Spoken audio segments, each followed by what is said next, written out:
আজ সকালবেলা মা বাড়িতে ছিল না, তাই রান্নার রেসপন্সিবিলিটিটা আমার ঘাড়ে এসে পড়েছে। তো ভাবছি যে খুব তাড়াতাড়ি কী রান্না করা যায়।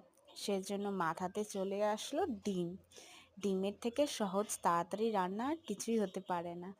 যাই হোক, যেমন কথা তেমন কাজ। আমি প্রথমে এই মশলাগুলো যেগুলো আমি তরকারিতে দেব স্বাদ হওয়ার জন্যে, সেজন্য সেগুলো আমি রেডি করে নিচ্ছি। দেখতে পাচ্ছ আমি মশলাগুলো রেডি করে নিয়েছি। এখানে টমেটো ছিল, টমেটোটা ফার্স্টে তোমরা একটু পুড়িয়ে নিতে পারবে। পুড়িয়ে নিলে পরে টমেটোতে একটা আলাদাই ফ্লেভার আসে। যাই হোক, আমার খুব বেশ ভালো লাগে খেতে, সেজন্য আমি টমেটোটা পুড়িয়ে নিই।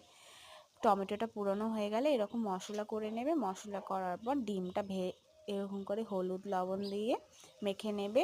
আলুটাও ফার্স্টে সেদ্ধ করে নিয়েছিলাম আমি, তোমরা আলুগুলো সেদ্ধ করে নেবে, তাহলে খুব তাড়াতাড়ি সেদ্ধ হতে সময় লাগে না, খুব তাড়াতাড়ি হয়ে যায়। এরকম লাল লাল করে ভেজে নেবে আলুগুলো। তারপর গরম তেলের মধ্যে জিরা সোমবারা দিয়ে দেবে। জিরার সাথে শুকনো লঙ্কা, তেজপাতাও এখানে সোমবারাতে ইউজ করতে পারো। তারপর আস্তে আস্তে করে পেঁয়াজ কুচিগুলো দিয়ে দেবে। পেঁয়াজ কুচিগুলো দেখতে খুব ভালো করে কাটবে যাতে সুন্দর লাগে দেখতে। তার সাথে টমেটো দিয়ে দেবে কটা। ঠিক আছে, তো দেখতেই পাচ্ছ এখানে দিয়ে দিয়েছি লঙ্কাও কিছু স্বাদ অনুসারে দিয়ে দেবে। যেমন ঝাল খাবে তোমরা তেমন করে লঙ্কা এখানে দিতে হবে। তারপর আমি আস্তে আস্তে করে লাল লাল করে এগুলোকে ভেজে নেব। লাল লাল করে ভাজা হয়ে গেলে পরে এখানে আমরা একটু কষতে দিয়ে দেবো। তারপর যে মশলাগুলো করে রেখেছিলাম সেগুলো আমি এখানে দিয়ে দেব।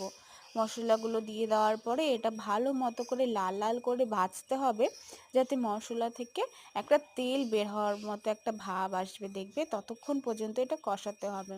তারপর যখন কষানো হয়ে যাবে একটু জল দিয়ে দেবে, জলের সাথে একটু লবণ, তারপর লবণের সাথে হলুদ, যেগুলো মশলা দেওয়ার আছে সেগুলো সব দিয়ে দেবে স্বাদ মতো করে।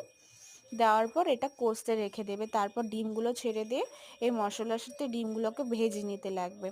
তার সাথে সেই আলুগুলো আমরা ভেজে রেখেছিলাম সেই আলুগুলো এখানে দিয়ে দিতে লাগবে।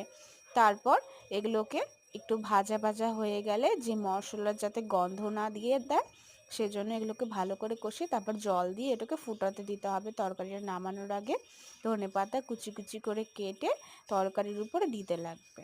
ব্যাস হয়ে গেল আমাদের ডিমের রেসিপি, খুব ইজি পদ্ধতিতে।